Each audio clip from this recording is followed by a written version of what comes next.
Now, Nigeria's tax laws are designed to generate revenue for government services and support economic growth. The country collects taxes at federal, state, and local levels, with major contributors including companies, individuals, and value-added taxes on goods and services. Recent reforms aim to broaden the tax net, improve compliance, and make the system more efficient, helping to fund infrastructure, education, healthcare. These tax policies play a key role in Nigeria's economy by providing stable funding for public services and reducing dependence on oil revenues. Better tax administration and digital filing systems are helping more businesses and citizens meet their obligations. However, challenges remain, including ensuring fairness, tackling tax evasion, and encouraging investments. Well, let's talk more on Nigeria's tax reform and the economy. Joining us for a conversation is someone who is an expert on the economy. Albert Folorunsho, Managing Consultant, Creston Pedabo, joins us from our Lagos studio. Great to have you this morning. You followed the reactions to the tax reforms, and many people are confused about what this actually means and how it will hit their pockets next year. First of all, how does this tax reform avoid worsening the cost of living crisis, especially in a country where inflation is high and employment remains high as well?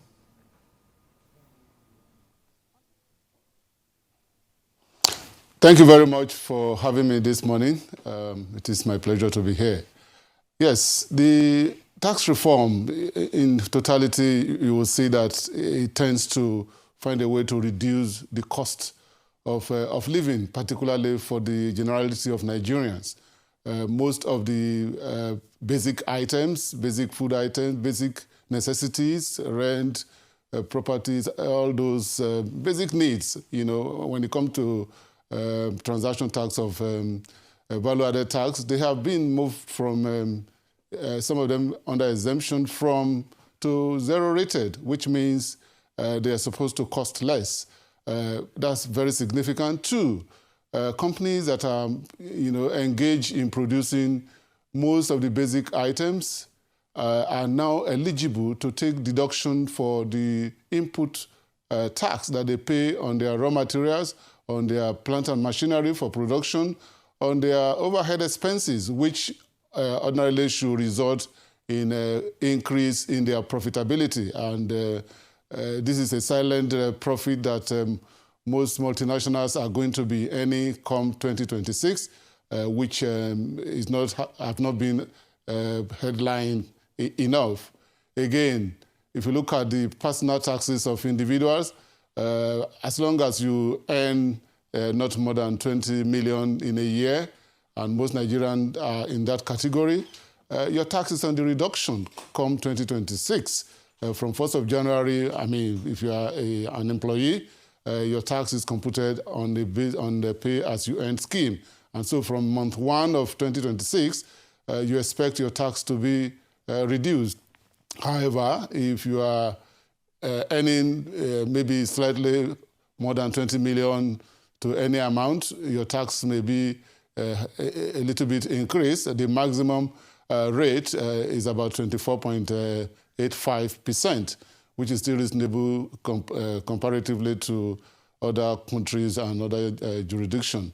Again, if you look at most of the transactions, traders, enterprises, small businesses, there are provisions in the law that have significantly exempted them from taxation as long as your turnover is not above 100 million in a year. You are totally exempt from paying income tax.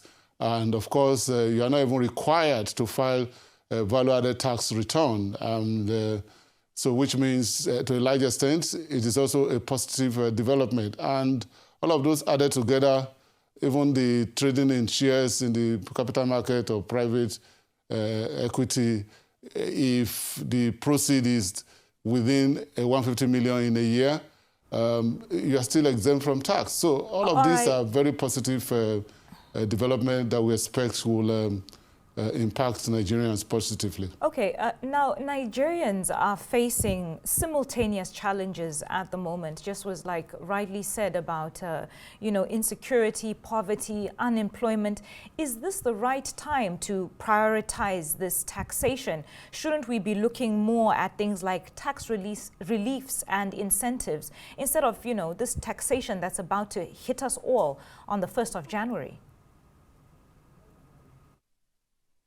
Okay, so when you talk about we should be looking at tax relief, most of the items or points I've made are purely tax relief to taxpayers.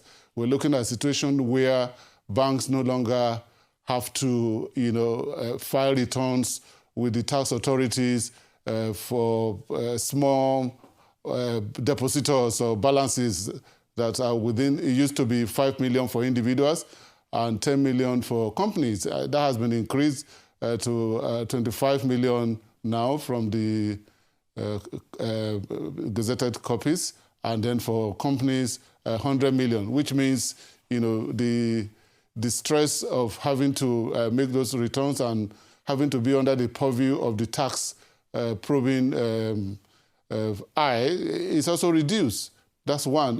There are several incentives, like I mentioned, that have been included in the law. For example, the exemption from tax, the exemption from the zero rating of basic items, the reduction in tax by generality of Nigerians, at least not less than 80% of Nigeria taxes are supposed to reduce come January. Those are tax incentives that are embedded in the provision of this law. So I'm sure most Nigerians will even prefer that it starts immediately, from 2025, if possible. Okay, Mr. Albert Folorunsho, I know that you're also a member of the Presidential Committee on Tax and Fiscal Reforms. Now, I think the fly in the ointment here borders on false insertion into the tax document that has been signed as an act that covers the Nigeria Taxes Act, the Nigeria Tax Administration Act, the Nigeria Revenue Service, and the Joint Revenue Board tax. 4 laws in one, very significantly critical to the nation's revenue drive. So now, the controversial point now seems the insertion of Section 41, subsection 8, that mandates taxpayers to deposit 20%. And there's been the question of who inserted this clause. For a committee that was inaugurated since August 2023, the bill was signed in June this year, and one is wondering if the government is really organized, if there is a sense of political will in driving critical matters such as this, and why should we be having this controversy between what is gazetted in the tax document and what was being passed by the parliament?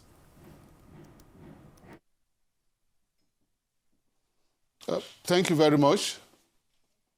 I'm sure we are well familiar with the lawmaking process in Nigeria. The executive or anybody at all can cause a bill to be sent to the National Assembly for passage. And so these tax laws, after a lot of work by the committee on behalf of the federal government, a bill was sent to the National Assembly after a lot of consultation. And of course, the National Assembly starts their work at different time. The House of Reps separately and the Senate. And of course, I remember they called for public hearing for people to send in their position, their suggestions, and all of those processes. And after a lot of public engagement, individually, the separate houses pass their own version of the law. And of course, at the end of the day, we know that the next step is for them to come together to confirm what they have individually passed through the National Assembly conference. And at that conference, it's either they accept that of Senate or that of House based on their rule books. And at the end of the day, provisions were selected and harmonized. And of course, after harmonization, of course, at this stage, members of the committees are not even invited and are not welcome. I mean, they want to be very independent in the work that they do. And so, through the clerk of the House, it is expected that the harmonized laws will be sent to the presidency for either assent or to refuse assent.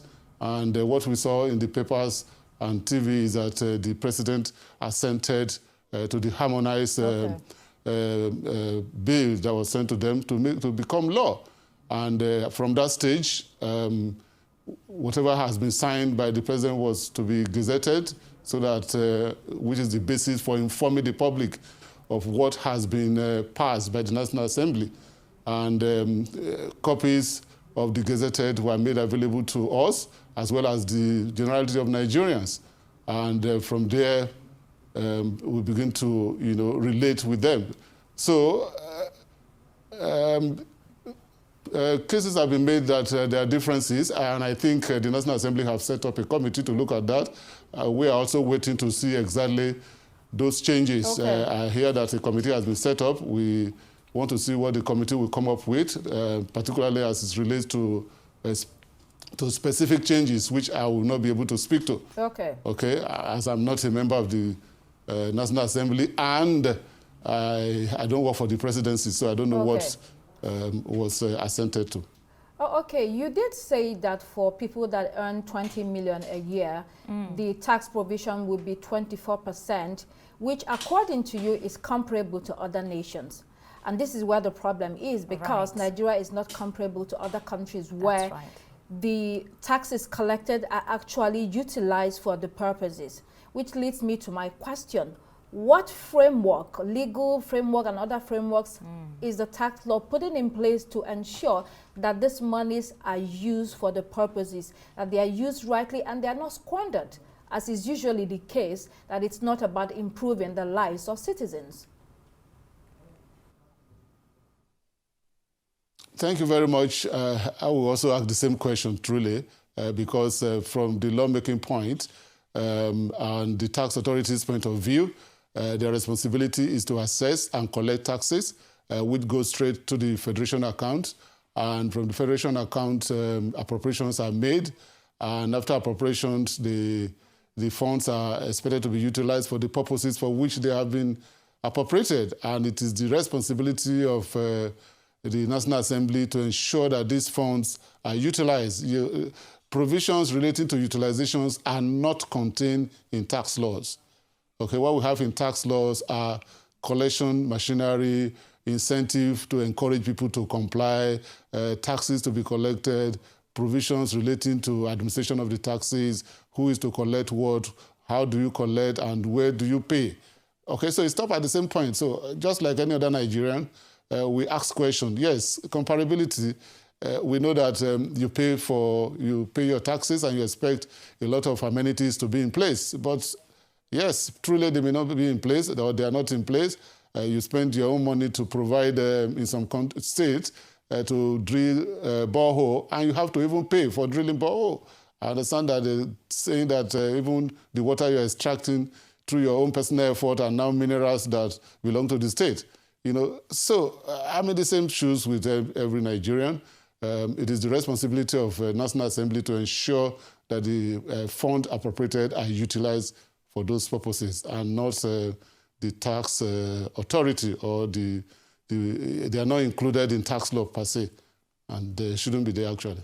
Okay, so we have former Vice President Atiku Abubakar, Peter Obi, we have Northern lawmakers, and we have the PDP. Many people are kicking against these tax laws and calling for their suspension.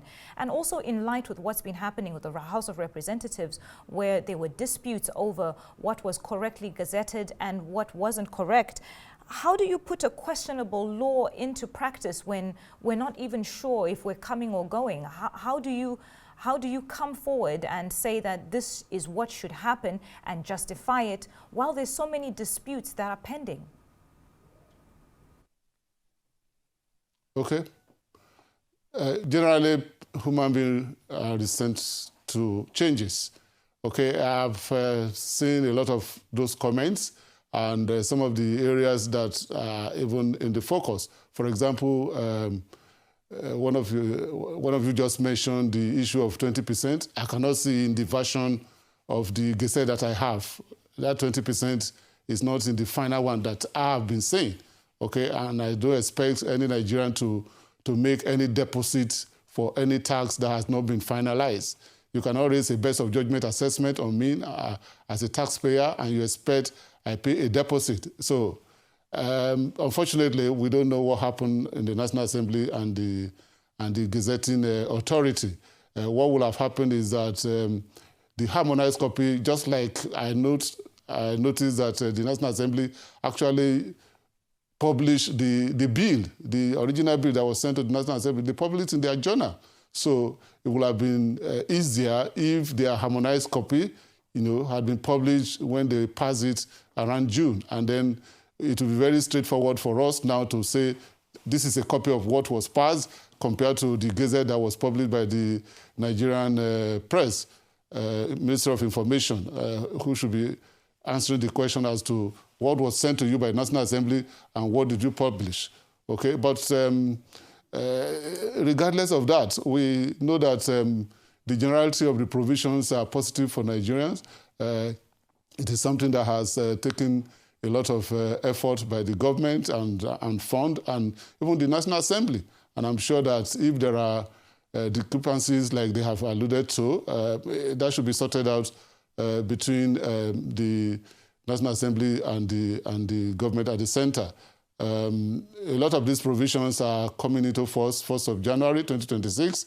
And again, for companies and enterprises or individuals that are in business, it may not even have effect until 2027 because we expect that your transaction in 2025 should not be impacted by the law that is taking effect in January 2026. So, I mean, there are case law to support that. Mr. So Folorunsho, the impact if you can on hear companies and we need to come in quickly because of our timing, because there's so many questions that we need to put into proper perspective. Now, when we're creating these tax reforms, that reminds me of the excess crude account that was created by former President Olusegun Obasanjo, but it had a clear objective to create a financial buffer for fluctuating economy at that time, and also the fluctuations in the global crude prices. But is there any goal tied to any key benchmark, like any specific project tied to this tax reform, and also the partnership, partnering our tax framework with French system? People believe that would compromise fiscal sovereignty. I want you to quickly respond to that because of our timing. Okay.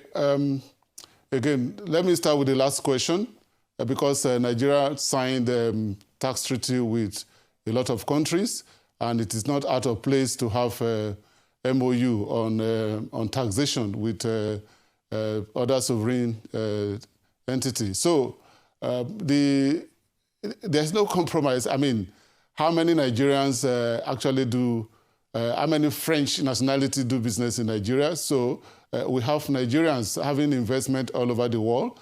And for Nigerian businesses and companies, you are subject to tax on your global income. So what has happened even before this tax law or before this MOU is that if you have fund as a company or you earn foreign income and you place them in your foreign account, based on the mutual agreement between the countries and based on the treaty already signed with other countries, they are supposed to exchange information. So you exchange information as to resident Nigerians and companies that have balances or income in the account in other countries.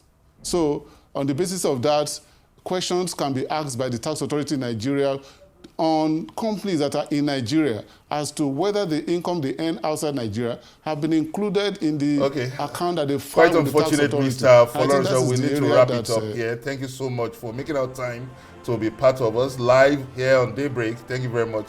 Indeed. And that's all we have time for here on Daybreak. I'm Benga Ashiru, and it's goodbye from me. And I'm Constance Ikoku. Thanks for joining us on Daybreak today.